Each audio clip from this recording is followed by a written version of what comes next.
1, 2, 3, and go. Our first stop is the Riverside Heritage House. Now we are at the Riverside Heritage House. All right. The house, set them around front so we can get ahead. After remarks, and we'll divide you probably up into 2 groups because we try to limit the groups to 12 because other than that, you can't hear. It's too loud. And towards more kid friendly. Okay. Hello, welcome to Heritage House. Oh, yeah, just stand here. We'll be getting started at our tour in just a few. All right, look here, boys. 1, 2, 3. We have some brochures about We heritage. can just show one. Yeah. Is that what this one? Oh. And I'm a volunteer docent here at the Heritage House. We are going to tour downstairs as well as upstairs of the Heritage House. The tour has been dated to be from the late 19th to early 20th century when the house had been built with occupied Heritage House. This is, well, now we're in 2024. Happy New Year. And this is some photos of Mrs. Bettner. If you would pass it around. It's called Bright's disease. It affects the kidneys. His doctor actually gave him not long to live to move to a milder, drier climate. This is Mrs. Bettner, and she lived in this house. The house was built 132 years ago. Health seekers, and they built a ranch house, and he started a citrus growing orchard, which was, she was a strong and she was a forward-thinking woman, and had been left well off by her husband, taken aback by a woman being in charge of building a house, so to speak. I'm sure she thought, well, it's my law. So they started building in 1891, and it was finished in the spring of 1892, and it started to here. But it was her choice. Big motivator for Victorians was to dress to impress. So when your visitors came into your house, you wanted them to see if you were doing well off. You wanted to show that, and not only that, to show your good over the fireplace. That was actually made by machine. And as she was planning her next dinner party, and she saw your car, and she might think, yeah, this person was very interesting. Business I enjoy talking. I am going to invite her or husband to dinner later. It's so simple. And then you would be on her, I guess, so that when it's lit, it would reflect off the mirror and the light would brighten the room. When Mrs. Bettner had her house built, it was wired for electricity, but there was not electrical service in this part of Riverside until around 1906. But as Mrs. Bettner actually didn't care for wallpaper. She preferred paint, and you'll notice that when we go in the park, you would have one wall without a window because you had to have a place to put your piano. Now, we don't know if Mrs. Bettner knew how to play, but every proper home had a piano, so she had one. She actually had a Steinway. This one is a Weber, and it still plays, actually. It's still playable. And it's thought that if she had invited friends over for a musical evening, she would prevail upon a friend to play the piano if that was their instrument, or a violin, or whatever instrument we actually do have 2 music cabinets in this room. One of them is right there against the wall, and it has a glass door where you can see the cabinet. And I point this one out because it's another example of Victorian ingenuity. They were was holding an instrument, and they needed to get music out of the cabinet. They could just simply hook one finger with a gentle pull. It would open that cabinet, and as you can see, we have these separate drawers set with all the music laid out, and the music of these in Heritage House. The second one's in the dining room. And it's designed so when it's closed, it looks like a window. And it actually opens and leads out to the sleeping porch, which is now our gift shop. And of note, if you are familiar, well, we just had Christmas, so you must have heard they tell the story every year the night before Christmas. From that poem, father runs to the window and throws up the sash. They're referring to a sash door.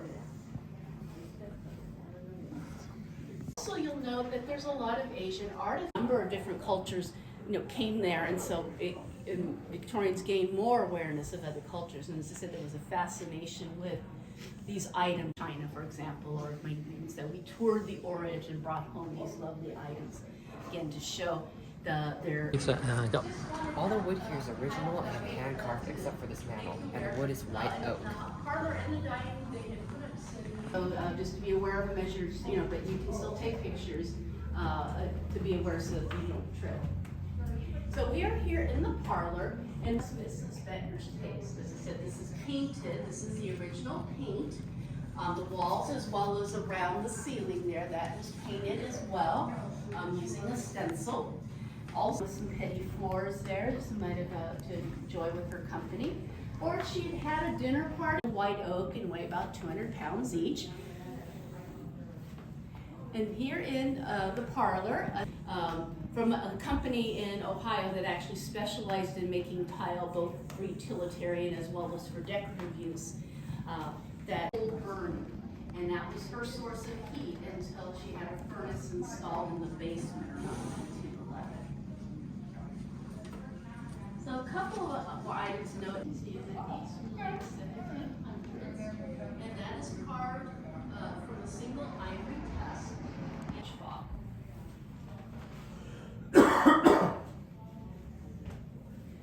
So as they said, Mrs. Bettner, if she was having a dinner party, she would these delicate little chairs here, which would help the women because they still wore the very full skirts in the late 1890s. This is the parlor, and here's a portrait of Miss Bettner's son who died from tuberculosis. And they painted this after he passed away, and the watch fob, which is that thing around his neck, it has a spider shadow to indicate that he died. He passed away at the age of 24? That's fine. Oh. Is of the time period not belong to Mrs. Bettner, but we theirs. And that serving side cupboard, that dates from the 1860s. It's in what's called Renaissance Revival. And the chairs were reupholstered in blue to match that beautiful blue tile Mrs. Bettner picked for her dining room.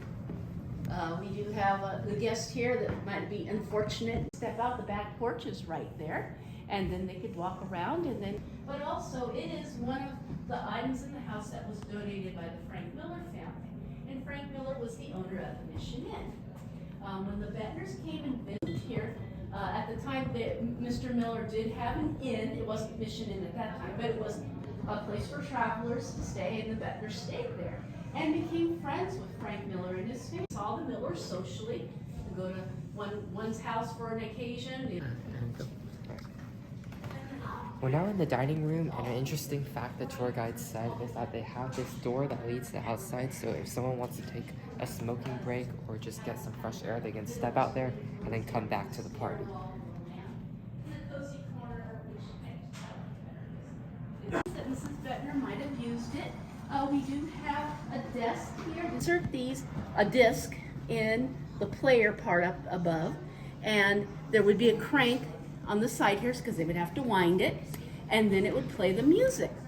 And if you go to just give a little background of the house is wound, the ship rocks back and forth. Kind of nice to watch. So it's thought that the mechanism will run to the rail, and then we will meet on the landing, the end of the stairs.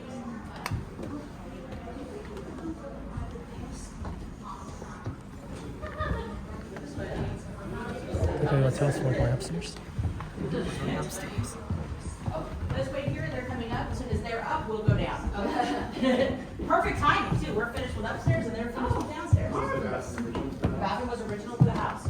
Original with hot and cold running water. We'll see the water heater downstairs in the kitchen. So why did they need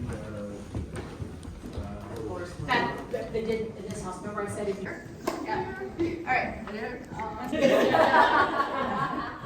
to where it's comfortable in this job. Indeed. Landing on the second floor. If you have to catch your breath, that's okay. I usually need to myself. And you'll notice it looks a little, well, you still see the wallpaper is actually placed to go all the way up. And it was common in Victorian times to have one pattern on the wall, a second pattern to trim the ceiling, and even a third pattern on the ceiling. And this was done to kind of simulate what like a mosaic ceiling. Again, a style thing. As I said, Mrs. Bettner had all paint, but for most Victorians, as they said, they would have wallpaper. And you'll note that the white oak ends with the staircase, are framed with redwood. lovely woods in themselves too, and stories associated with the Bentners by marriage. Her name is Sarah Gillian. She came from England. She moved here to Riverside as a widow with her daughters. She had 3 daughters eligible for marriage, so she was looking for eligible husbands for her daughters, which was a mother's primary motivator back in the day. Mrs. Bentner and Mrs. Gillian didn't really care for each other that much. Of course, they would have been civil to each other in social gatherings, as that's what was expected of them. But that was actually the Bentner's daughter. James's son, named after his father, but the Riverside, but before they made their move in 1878, Katie died of diphtheria, and she was around 4 years old. So when they moved here, they just had their 2 boys, Robert and Louis. Here at the bottom. I'm going to pass around a picture of Robert Bentner on his polo pony, Riverside Polo Club, which was located there at that time. And so they would organize polo tournaments and get players from all over the world to come to California to play polo. In fact, this is a photo of a polo tournament going on in the San Diego area. This club, and Robert was on their board at one point. It's now called the Victoria Country Club. We've got a couple of photographs here circulating of the Riverside Tennis Club, some of their members. And you can particularly note the women, because in that day, even though they were playing tennis, they were still exploring how they won any games. But they did good. Lucy won tennis tournaments, and in fact, Lucy's sister Grace was a state tennis champion. And then these trophies here are some of the polo tournament silver cup that Robert won. So they did pretty well for themselves. Wait, hold on. This is what they dress to play tennis, but it does not look like athletic gear at all. As I mentioned earlier, downstairs was for entertainment and it was for impressing their visitors, and upstairs was for family. But also in Victorian household, they pretty much lived upstairs, and we're only downstairs really for social type things, like if Mrs. Bentner had a dinner party. And this room is set up for several purposes. We have here with the cabinet. This is actually another donation from the Shugart family. Roll top desk there. We do have an item of note. That is an inkwell made out of a ram's horn. And this was before ballpoint pens. You had to have your ink, and you dipped your fountain pen in there and before writing on the paper. That inkwell is another donation from the Frank Miller family of letters or ledgers, that type of thing from their time. But on the copy of a receipt there, Mrs. Bentner wrote out for the purchase of some sheep manure. So I guess it probably helped grow those prize-winning citrus. And it's one indication there that she's still downtown Riverside. This is the largest Bible I've ever seen. What happened to him after that, if he was employed by Robert, or if Robert retired him. But if you're familiar with Riverside off of the 91, that's why we split up our groups, because there's a weight limit. We usually have no more than 12 or 14 people in a group. Collection of ceramic animals that We're in the sitting room, and this piece was donated from. We're in the sitting room, and this piece represents Chinese artwork. And the thing about this house and a lot of Victorian homes is they had a lot of Asian artifacts in it, or Asian items, because people like collecting things from Far East. However, in that time, it was very typical, even for people that were well off, they didn't have indoor bathrooms. They still used the outdoor outhouse, and they would have had this type of setup by wash yourself. This curved dish is what's called a hair catcher. So what they call hair puffs. It's like you think of hair extensions today, where you have and they would put the hair puffs on top of their head. Again. And then during the night, if you didn't want to go outside and use the outhouse, which if you were well off, your servant emptied in the morning. But this is, as my colleague stated, is kind of for demonstrating that this is what was very typical of prominent Riverside family, that Mr. Jarvis was once Riverside's mayor. and they were Mrs. Bettner's contemporaries. So a collection of about 40 quilts that were made by the women of the Hayes family. The Hayes lived in San Bernardino area around the turn of the century, and the women made some very beautiful quilts, and we put a number perhaps of the patriarch as he got aged. Mr. Hayes had some difficulty getting up with stiff. It was kind of I think it was a tax thing, because they would get taxed on the number of closets in a house. But it's not Mrs. Bettner. I say maybe she had some pull of the tax board, because she actually has a fair number of closets. I can't touch it there, so I'm just kind of showing you. When you would use that as the handle to open it, and it would slide open. And in fact, and then some pictures here of the California missions. Okay, now we're going to come into the guest room.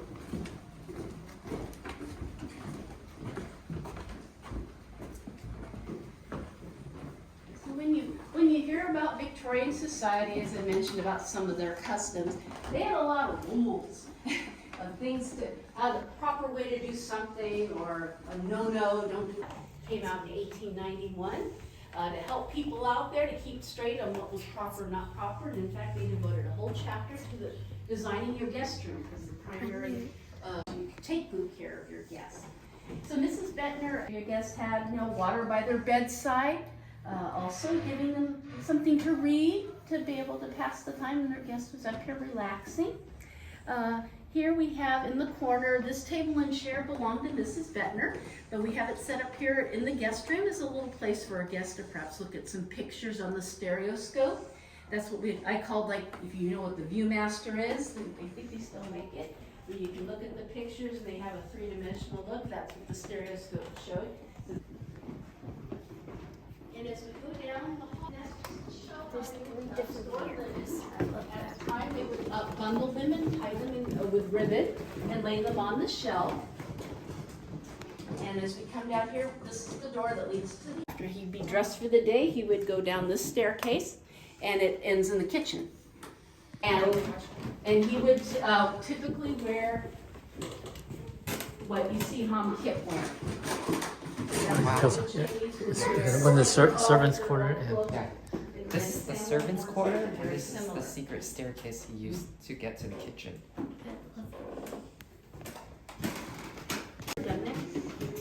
What happened was, when Mrs. Bettner's house was almost completed, I think she this was living on staircase is site, cooler she kind of than was the other checking the one. place out. And she saw that actually the window staircase built for her servant. Yeah, I know. If you see sometimes some houses, the way they're built, you want it to be really narrow, they have no handrails. So you want Oh, that's him? Yeah. Okay. At least that's This is Sam the servant. What? This is Sam the Chinese servant, and this is his bedroom. Hold on, so this like we're in because there's all of this. Yeah. We're in the bedroom. Oh yeah. We're in the bedroom of Sam the Chinese servant, and this is what he looked like. They're like that, really, really narrow. Yeah, it's just. I got to go up one time, I think I was going to get I love how Chinese people were the lower class.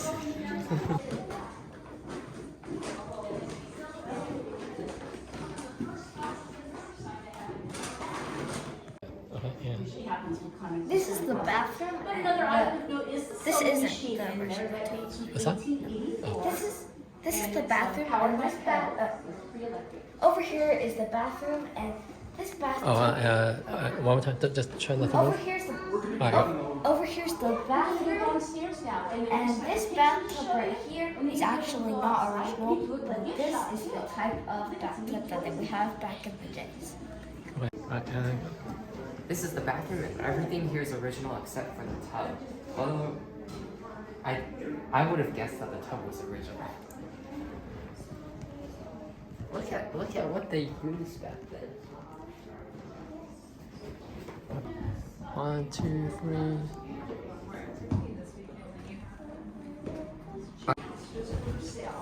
She never been married, and in 1891, 1892, she built it, and it was constructed during Maoist. Yes. Also here is a telephone. One of the first houses in Riverside to have a telephone. This is similar to what was here. It's not the same phone, but it's from the same time period. And as you can see, it's set up it's not really set closet. Kind of Too many closets. yeah, And then but does this one go to the dining? yes, so like when Sam would be serving dinner or a servant coming through, they would come through this door. We're going to see that here in just a moment. So let everybody get in so everybody can see. So this is the kitchen where Mrs. Bettner would not have probably spent a lot of time here. This would have been Sam's domain, but she probably made benefits of a lot of good meals from here. And I think somebody wants to know where the servant staircase is. I think you guessed the right door. So this is where when Sam would come down from his quarters, and this is where the staircase ends. I think this staircase is cooler than the other one.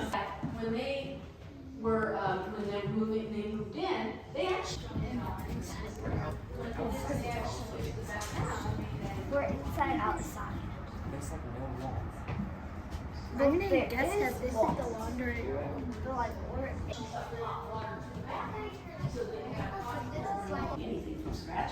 So it's typical for homes to have what's called a baking cabinet. This is where you would store all the rooms. That is the original sink that was in the house, in the kitchen, and also the. I mean, if it's along the way, that's Yeah. And this is where they would store perishable food items, and it does include what's called an ice box. So this was before electric refrigerators. People had what's called an ice box, and you can see looks like a huge block of ice at the top, and that's how they would keep items really cold, like eggs and milk and butter. They would have to, and he would come to the back porch. A reproduction of the barn on this side of the property, and in place there is a water tank. This would have been similar to what would have been on their citrus orchard property. here they have a washboard. Oh, in the porch? Okay. On the porch they have a washboard, but they also have a washing machine. You see? And this is the cool room, which has brick to insulate it and an ice box. Yeah, go. And that is the Riverside Heritage House. Alright, it's your mic is on, right? You can just talk through mine. Oh, hold on, I think it's on. No. No? Yeah, go. My favorite part was the servants' quarter because it's really cool how he got his own secret staircase, and also I really like all the bedrooms and closets inside the house. Okay.